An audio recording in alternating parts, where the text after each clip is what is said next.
Ang sinasabi po ngayon ng mga nasa paligid ni Mr. Robin Padilla, yung mga DDS na taga-suporta niya, hindi daw nakaporma si Attorney Jervy Luistro kay Mr. Padilla.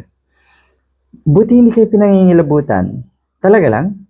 Sa bagay, kailan pa kayo babalik sa normal at katinuan yan? Kasi ang kahanga-hanga sa inyo ay yung kabaliktaran ng maayos, tama, at magaling.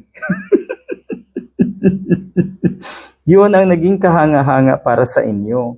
Na ang ibig sabihin, kayo ang pinakakawawa na humahanga kayo doon sa kabaliktaran ng mga binanggit ko. Hindi nyo pwedeng hangaan yung mga magagaling, totoong magaling at maayos. Hindi nyo makikita yan. Baliktad na kasi kaisipan nyo eh.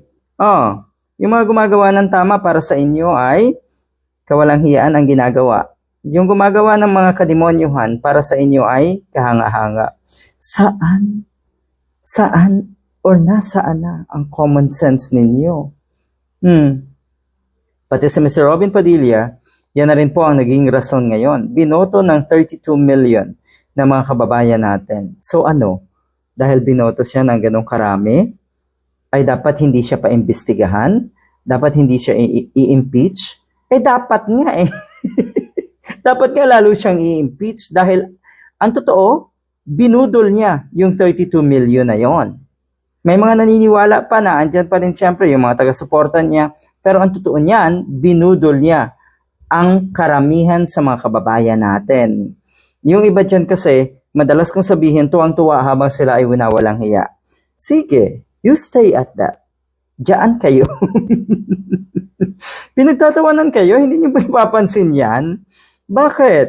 Ang sinasabi ngayon ni Attorney Jervy Luistro, batas ang masusunod at hindi popularidad dahil nga doon sa 32 million votes daw.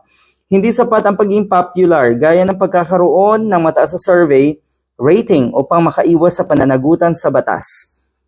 Yan ang totoo, Mr. Padilla. Ulitin ko lang, alam yan sana ng mga abogado mo at sila mismo. Yung sana ay iniiwas ka sa malaking kahihiyan.